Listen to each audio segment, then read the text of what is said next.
পেখমের সাথে অসভ্যতামি করায় শেষ পর্যন্ত জেল হলো রনের। সম্পূর্ণ জানতে দেখতে থাকো। গল্পের শুরুতেই দেখা যায় আবির তো খুঁজতে শুরু করে পেখমকে। পেখম কোথায় গেল, কেন পেখমকে খুঁজে পাওয়া যাচ্ছে না। পেখমের সাথে যে বাজে কিছু হয়েছে সেটা ভেবে নেয় আবির আর বলে, আমি খুব ভালো মতন বুঝতে পারছি পেখমের সাথে কিছু একটা অন্যায় হয়েছে, যার জন্যই পেখম আমার ফোন ধরতে পারছে না। এর মধ্যেই গুন্ডাগুলো নিজেদের মধ্যে ঝামেলা করতে থাকে আর একে অপরকে দোষারোপ করতে শুরু করে। একজন বলে, তুই ঠিক মতন ইঞ্জেকশনটা দিতে পারিসনি, আর একজন বলে, আমি তোকে বলছি তুই ওষুধের ডোজটা ঠিক মতন দিতে পারিসনি। এরপর দুজনে মিলেও পেখমকে খুঁজতে শুরু করে। আবির গিয়ে অনেককে ছবি দেখাতে থাকে আর বলে, দাদা দাদা দেখেন তো এই মেয়েটাকে দেখেছেন? তখন সে বলে, না দাদা আমি দেখিনি। এরপর এখানে অনেকজনকেই দেখায়, তার মধ্যেই একজন বলে, দেখেছি তো, আসলে সকালবেলায় আমার এখানে দোকান থাকে, আমি দোকান খুলেছিলাম, ওই ম্যাডামকে দেখেছিলাম হন্তদন্ত হয়ে এসেছিল, এসে জিজ্ঞেস করছিল কোনো অ্যাক্সিডেন্ট হয়েছে কিনা, তারপর কোথাও একটা চলে গেল, আমি আর অত খেয়াল করিনি। আবির বলে, অ্যাক্সিডেন্ট মানে? তাহলে কি পেখমকে বোকা বানিয়ে কেউ এখানে নিয়ে এসেছিল? কিন্তু কে সেটা? এর মধ্যেই ওই দুজন গুন্ডাও তো ফলো করতে থাকে কোথায় গেল পেখম। পেখম একটা বাইকের পেছনে আশ্রয় নিয়েছে আর সেখান থেকেই আবিরকে ফোন করতে থাকে। বলে, আবির তুমি আমার কথা শুনতে পাচ্ছ? আবির, আমাকে এরা জোর করে ধরে রেখেছে আবির। কিন্তু আবির কথা শুনতেই পায় না। তার মধ্যেই গুন্ডাগুলো এসে আবারও পেখমকে ধরে নেয়। এরপর পেখমকে ধরে সোজা নিয়ে গেছে সেই আবারও পাবে, সেখানে বসিয়েছে। এরপর ফটাফট অনেক ছবি তুলতে শুরু করে আর বলে, ব্যাস এই ছবিগুলো দিয়ে কাজ হয়ে যাবে। আর এদিকে আবিরও খুঁজে পাচ্ছে না কোথায় গেল পেখম। পরের দিন সকাল হতেই কোর্টের হিয়ারিং শুরু হয়ে যাচ্ছে। জজ সাহেবও চলে এসেছে, কিন্তু আসেনি এখনো পেখম। এর মধ্যেই রন বলে, আজকে যেই কেসটা হতে চলেছে সেটা দারুণ এক কথায়। এইবারে এমন একটা শাস্তির ব্যবস্থা করব না পেখমের, বুঝবে রন কি জিনিস। তখনই ম্যাডাম বলে, কি ব্যাপার এখনো পেখম আসেনি? তখনই শালিনী বলে, ম্যাডাম আমাকে আর কিছুটা সময় দিন, চলে আসবে। আসলে ওনাকে আটকানোর জন্য তো এখন অনেকেই অনেক ফাঁদ পাচ্ছে, তাই হয়তো দেরি হয়ে যাচ্ছে। তখনই রনের উকিল বলে, প্রত্যেকবারই কেস চলাকালীন উনি যদি এইরকমভাবে দেরি করতে থাকে ইওর অনার, তাহলে তো আর কিছু বলার নেই। শালিনী বলে, চলে আসবে, আপনি কেস শুরু করতে পারেন। এরপর রনের উকিল বলে, আমার তো কোনোভাবেই মনে হচ্ছে না পেখম আসবে, কারণ পেখম যদি আসে তার কুকীর্তিগুলো সামনে চলে আসবে, সেই জন্যই আসতে পারছে না। তখনই ইওর অনার বলে, কুকীর্তি? কিসের কুকীর্তির কথা বলছেন আপনি? এর মধ্যে রন বলে, শ্রী এত লেট করছে কেন কে জানে, শ্রীয়ের তো ওই ছবিগুলো নিয়ে আসার কথা ছিল, এতটা সময় কি করে লেগে যাচ্ছে, উফ মেয়েটাকে দিয়ে যদি কোনো কাজ হয়। এর মধ্যেই রনের উকিল বলে, কুকীর্তির প্রমাণ আমাদের হাতে আর একটু পরেই চলে আসবে ইওর অনার, আমি তারপরেই আপনার হাতে তুলে দেব।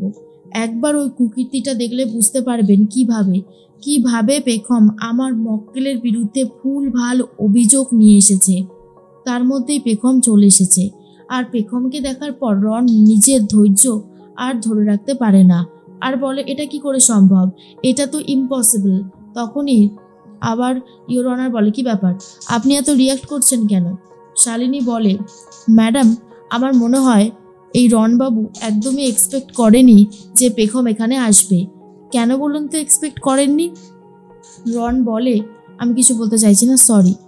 ঘটনাটা একটু আগে থেকে দেখলে দেখা যায় পেখম তো ছিল বারে আর পেখমকে গুন্ডাগুলো ধরে রেখে ছবিও তুলেছিল, কিন্তু সেখান থেকেই ঘটনাটা একটু বদলে যায়। আসলে আবির যখন ফোনটা পেয়েছিল তখন থেকে আবিরের মনে হচ্ছিল পেখমেই ফোন করেছে, পেখম কোনো বিপদে পড়েছে। আর যেহেতু পাবটা পাশেই ছিল তাই আবির একবার পাবের মধ্যে ঢুকে দেখে আর সেখানেই দেখতে পেয়েছিল পেখমকে। পেখম পড়ে রয়েছে আর গুন্ডাগুলো পেখমের ছবি দেখছিল। সেটা দেখার পরে আবির বুঝে গেছিল কি এখানে হয়েছে। এরপর গুন্ডাগুলোকে বেধড়ক মার মেরেছিল আবির আর তারপরেই ফিরে এসেছিল পেখম। পেখম এবারে ফিরে এসেও স্ত্রীর সাথে কথা বলছিল আর বলছিল, দি ভাই আমি খুব ভালো মতন জানি তুমি এখানে আমাকে একদমই এক্সপেক্ট করোনি। তুমি তোমার অ্যাক্সিডেন্টের খবর আমার কাছে পৌঁছে দিয়ে ভেবেছিলে আমাকে জব্দ করবে, আমাকে কোর্ট পর্যন্ত পৌঁছতে দেবে না। আর এই যে নোংরা নোংরা ছবিগুলো দেখতে পাচ্ছ নোংরা নোংরা ছবিগুলো, আর এই নোংরা নোংরা ছবিগুলো দিয়েই তুমি আমাকে জব্দ করতে চেয়েছিলে, কিন্তু কি হলো? তাতে লাভের লাভ কি কিছু হয়েছে? কিছুই হয়নি, বরং উল্টে আরও বেশি করে তুমি ফেসে গেছো। আমি যদি এখন তোমার ভাইকে এই সমস্ত কথা বলে দিই যে কিডন্যাপটা তুমি করিয়েছিলে, তাহলে বুঝতে পারছো তো কি হবে। এরপর কনস্টেবল এসে বলে, ম্যাডাম হিয়ারিং তো অনেকক্ষণ আগেই শুরু হয়েছে, চলুন। তখন আবির বলে, কি হলো পেখম, তুমি এখানে দাঁড়িয়ে আছো কেন, যাও। পেখম তখন বলে, এক্ষুনি যাচ্ছি। এই বলেই পেখম চলে যায়। আর অন্যদিকে তখনই আবির বলে, দি ভাই, তুই যেই কাজগুলো করিস ঠিক করিস না। একটা কথা মনে রাখিস, মাথার উপরে ভগবান আছে, সে চাইলে সব কিছুই সম্ভব।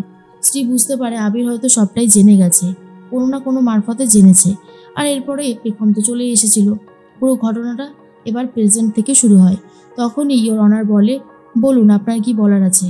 পেখম বলে, এই রন ওরফে রানা রায় চৌধুরী যার কত নিচে নামবে সেটাই মাঝে মধ্যে ভাবি ইয়োর অনার।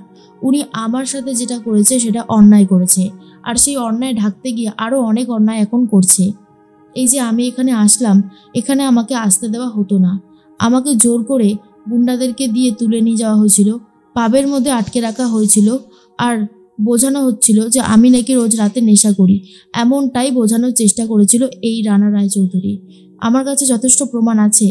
আর তখন গুন্ডাগুলোকেও ধরে নিয়ে আসবে বলে ঠিক করেছিল পেখম। তার মধ্যেই শালিনী বলে, আমার মক্কেলকে বারবার হ্যারাস করা হচ্ছে ইয়োর অনার, বারবার ওনার লাইফের রিস্ক চলে আসছে শুধুমাত্র এই রানা রায়চৌধুরীর জন্য। এর মধ্যেই রানা রায়চৌধুরী আর রানা রায়চৌধুরীর উকিলের অবস্থা, দুজনেরই অবস্থাই খুব খারাপ। উকিলবাবু মনে মনে ভাববে, কি হলো কেসটা, এতবার করে বললাম ম্যাডামকে সবটা করতে, ম্যাডাম ঠিক ভুলে গেল, এবার কি করব। ভাবলাম তো আরামসে কেসটা জিতে যাব, এখন মনে হচ্ছে এত সহজ না, গন্ডগোল একটা ভালো লেভেলের হবেই। স্ত্রী তখন গুন্ডাগুলোকে বলে, তোমাদেরকে বারবার বলেছিলাম সাবধানে কাজ করো, তোমরা আমার কোনো কথাই শুনলে না। তখনই গুন্ডাগুলো বলে, কি করব ম্যাডাম, এরপর তো আমাদেরকে পুলিশের হাতে তুলে দিত, জোর বাঁচান বেঁচে গেছি, আমরা আর এসব কাজ করতে পারবো না, বলেই কেটে পড়ে। স্ত্রী মনে মনে ভাবে, আজকেও হয়তো রনকে ছাড়ানো যাবে না। এর মধ্যেই রন তখন বলে, কি হলো উকিলবাবু, আজকে কি আমি বেল পাবো? উকিলবাবু বলে, বেল পাবেন কি, আমার তো মনে হচ্ছে আজকেই আপনার জেল হয়ে যাবে, আপনি যেই কুকর্ম করেছেন, জানি না কি করে সবটা প্রমাণ করব। আর এর মধ্যেই পেখম বলে, আমার সাথে যে অন্যায় করা হয়েছিল সেই অন্যায় একজন দেখেছে, আর আজকে সে সাক্ষী দেবে, তাকে আমি কোর্টে নিয়ে এসেছি। যদি আপনি অনুমতি দেন তাহলে সে এসে আমার নামে কয়েকটা কথা বলতে চায়। তখনই ইয়োর অনার বলে, নিশ্চয়ই, তাকে ডাকা হোক। এরপর সেই সাক্ষীকে ডাকা হয়। আর তারপর সাক্ষী এসে কাঠগড়ায় দাঁড়াতেই বলে, যা বলিব সত্য বলিব, সত্য ছাড়া মিথ্যা বলিব না। এর মধ্যেই শুরু করে সে বলা, আর বলে, এই রন লোকটা খুবই খারাপ, পেখমের সাথে বারবার অন্যায় করেছে, আমি দেখেছি সেটা, আমি তার প্রমাণও দিতে পারি। আর তার মধ্যেই রন বলে, ব্যাস আর কোনো উপায় দেখছি না, এবারে আমার জেল হবেই, শাস্তি পেতে চলেছে রন।